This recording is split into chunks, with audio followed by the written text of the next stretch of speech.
So it is Olympics time and we have our first medal, a bronze to start off. Not bad considering that this is India's first Olympic medal in shooting after a gap of 12 years. And it is a woman who did it, which makes it extra special. All well and good. But the main media and social media are going gaga over a statement that Manu Bhaker, the bronze medal winner, made post her victory. In a post-victory conversation with Jio Cinema, when asked about her mindset during the final moments of the competition, Manu Bhaker revealed that she drew inspiration from the teachings of the Bhagavad Gita. She said, and I quote, "I read a lot of Gita and all. So what was going through my mind is its teaching. Just do what you're meant to do. Just do what you're supposed to do. And whatever the destiny, you can't control the outcome of it." The famous karma theory in Bhagavad Gita, where Krishna tells Arjuna to focus on your karma and not on the outcome of the karma. Now the Saffron Brigade and their chuddy buddies have been taking this and gloating over how Gita helped India win a medal.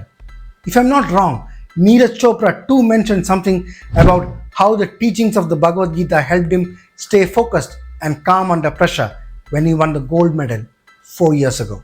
So, why is this obsession for Gita for Olympic winners? Let us discuss that in today's video, shall we? And as usual, we will look at one cognitive bias which affects most of us, which makes us glorify such things. Hello, I am Anand, and if you wish to support this channel, please subscribe, like, comment, or reply to the comments. This will enable the video to have more reach, thereby helping this channel to grow. If you wish to support me monetarily, the options are available in the description. I sincerely appreciate your support.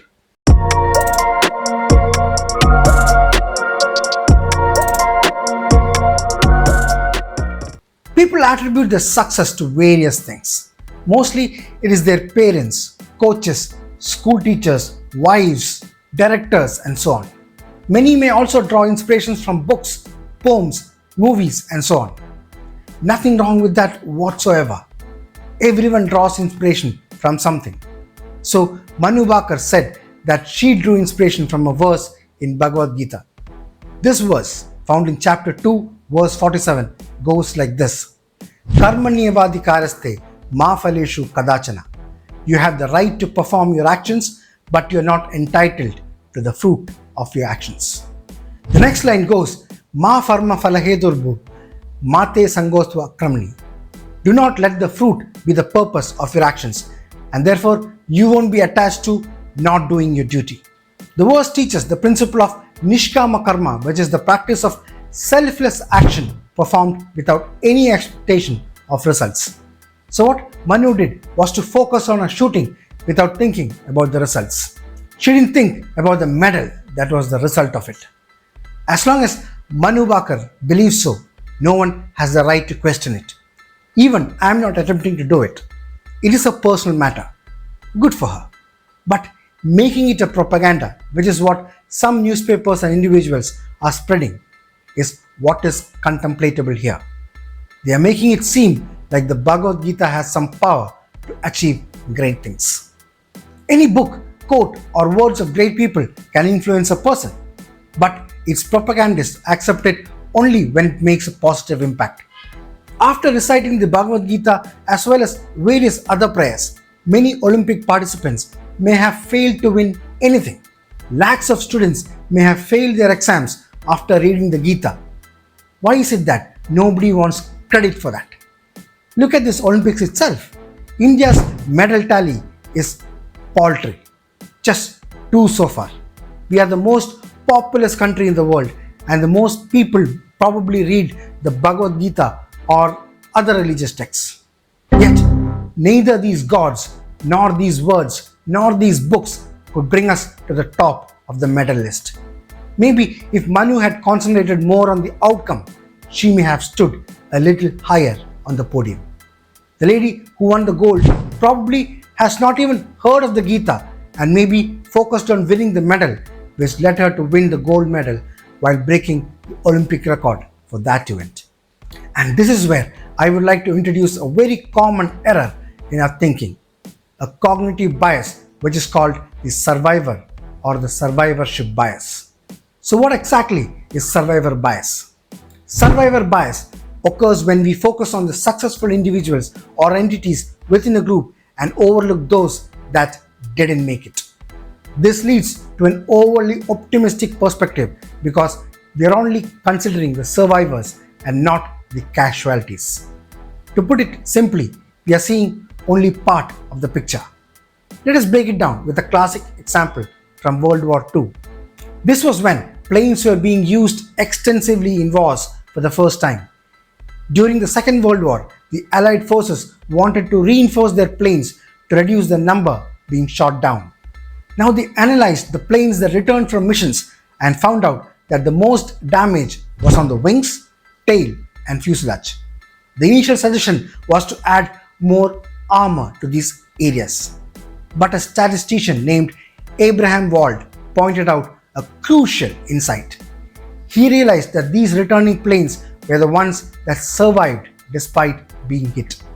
The planes that were hit in other areas, like the engines, didn't make it back. They were looking at the survivors and not the casualties.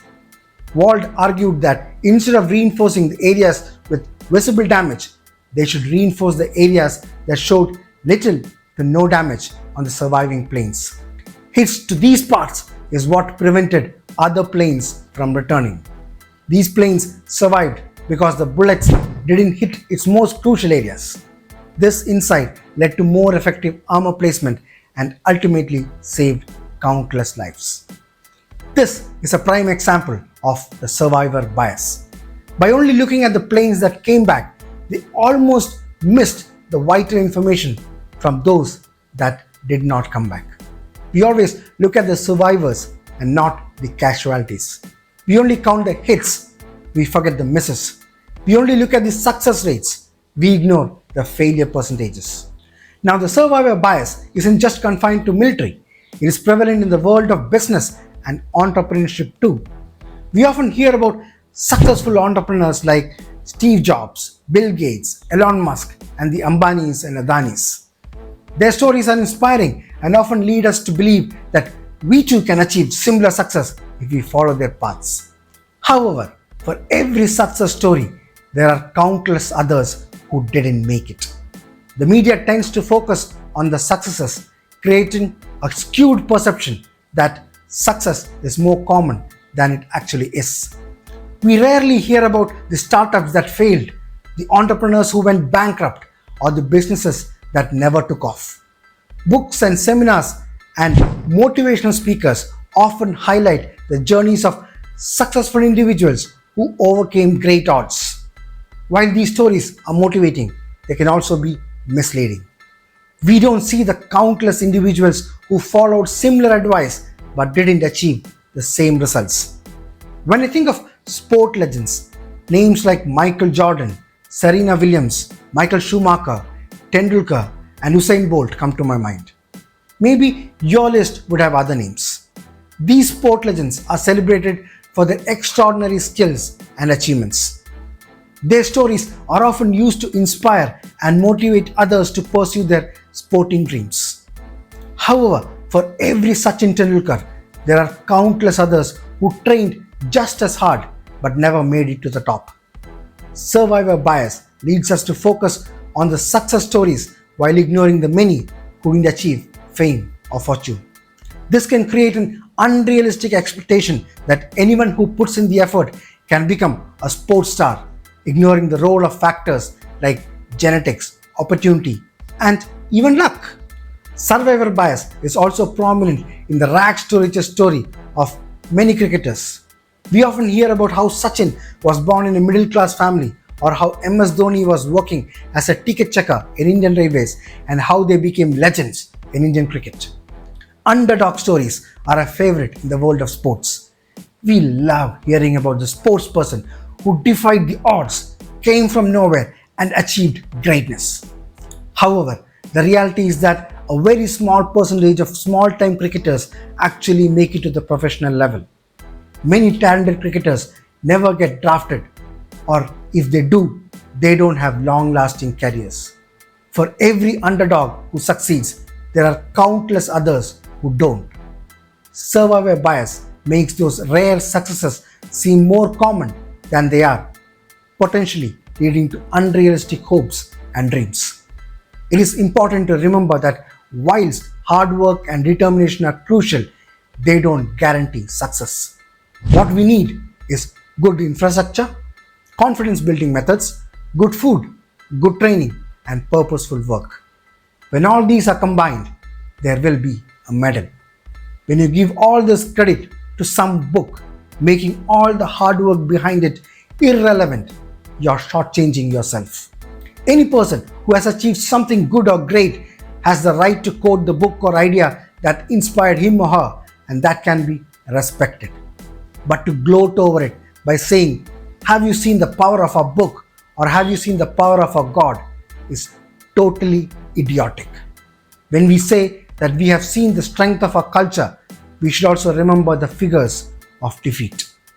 Success is a result of a great number of favorable factors.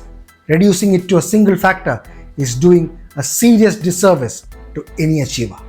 Now for some predictive comments. I know that there would be people who may comment under this video by saying that Manu did not say that Gita made her win the medal. My response to that is that me neither.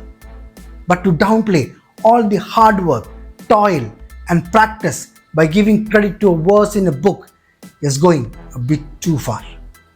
Maybe she was too excited at the time that she said that in her overexcitement.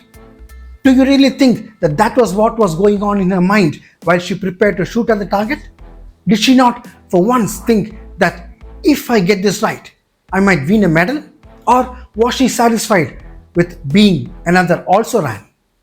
Instead of focusing on her quote on Gita, the media and social media content creators should focus on her dedication, hard work, concentration, and the practice that helped her achieve the success. Taking this one statement of hers and glorifying it is a serious disservice to the effort that she must have put in.